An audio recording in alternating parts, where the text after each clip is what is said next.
আসসালামু আলাইকুম আমার প্রিয় বন্ধুরা, আশা করছি আপনারা সবাই ভালো আছেন। বন্ধুরা, আজকের ভিডিওতে আমরা আদি পিতা হজরত আদম আলাইহি ওয়াসাল্লাম এবং হজরত হাওয়া আলাইহি ওয়াসাল্লামের কতজন পুত্র ও কন্যা সন্তান ছিলেন, হাবিল ও কাবিলের মধ্যে কে মুসলমান এবং কে ইয়াহুদি ছিলেন, তাদের মধ্যে কি ঘটেছিল, এই বিষয়ে জানার চেষ্টা করব ইনশাআল্লাহ। হজরত আদমের সন্তানের সংখ্যা সম্পর্কে ঐতিহাসিক বর্ণনায় মতানৈক্য পরিলক্ষিত হয়। ইমাম ইবনে জারির তাবারি রহমাতুল্লাহি আলাই তদীয় ইতিহাস গ্রন্থে হাওয়ায়ের গর্ভে হজরত আদমের ২০ দফায় ৪০ জন সন্তানের জন্মগ্রহণের কথা উল্লেখ করেছেন। তারিখে তাবারি ১৮৪, বেদায়া নেহায়া ১/৮৯, আল কামিল ১/৪২। আর কেউ কেউ ১২০ দফায় ২৪০ জন সন্তান জন্ম লাভের কথা উল্লেখ করেছেন।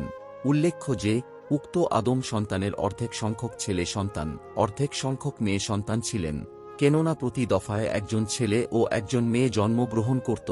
সর্বপ্রথম দফায় কাবিল ও তাহার যমজ ভগ্নী একলিমা, এবং সর্বশেষ দফায় আব্দুল মুগিস ও তদ্দীয় যমজ ভগ্নী উম্মুল মুগিস জন্মগ্রহণ করেন।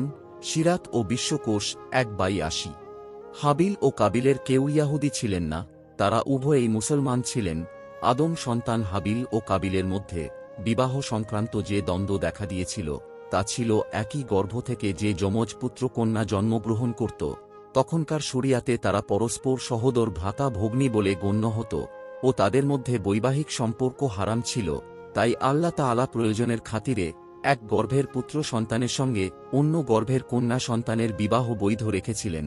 কিন্তু ঘটনাচক্রে কাবিলের সহোদরা ভগ্নীটি ছিল পরমা সুন্দরী এবং হাবিলের সহোদরা ছিল কুশ্রী ও কদাকার। বিবাহের সময় হলে নিয়মানুযায়ী হাবিলের কুশ্রী ভগ্নী কাবিলের ভাগে পড়ল। এতে কাবিল অসন্তুষ্ট হয়ে হাবিলের শত্রু হয়ে গেল। সে জেদ ধরল যে আমার সহোদরা ভগ্নীকেই আমার সঙ্গে বিবাহ দিতে হবে। হজরত আদম আলাইহি ওয়াসাল্লাম শরিয়াতের আইনের পরিপ্রেক্ষিতে কাবিলের আবদার প্রত্যাখ্যান করলেন।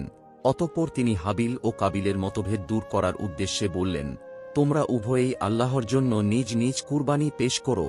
যার কুরবানি গৃহীত হবে সেই উক্ত কন্যার পানি গ্রহণ করবে। হজরত আদমের নিশ্চিত বিশ্বাস যে যে সত্য পথে আছে তার কুরবানি গৃহীত হবে। তৎকালে কুরবানি গৃহীত হওয়ার একটি সুস্পষ্ট নিদর্শন ছিল যে আকাশ থেকে একটি অগ্নিশিখা এসে কুরবানিকে ভস্মীভূত করে আবার অন্তর্নিহিত হয়ে যেত। যে কুরবানি অগ্নিভস্মীভূত করেনি তাকে প্রত্যাখ্যাত মনে করা হতো। হাবিল ভেড়া, দুম্বা ইত্যাদি পালন করত, সে একটি উৎকৃষ্ট দুম্বা কুরবানি করল। কাবিল কৃষিকাজ করত, সে কিছু শস্য, গম ইত্যাদি কুরবানির জন্য পেশ করল। অতঃপর নিয়মানুযায়ী আকাশ থেকে অগ্নিশিখা অবতরণ করে হাবিলের কুরবানিটি ভস্মীভূত করে দিল। আর কাবিলের কুরবানি যেমন ছিল তেমনি পড়ে রইল, অর্থাৎ কাবিলের শস্য, গম ইত্যাদি ভস্মীভূত হল না। তখন হাবিলের পক্ষে রায় হয়ে যাওয়াতে কাবিল রাগান্বিত হয়ে হাবিলকে হত্যা করল।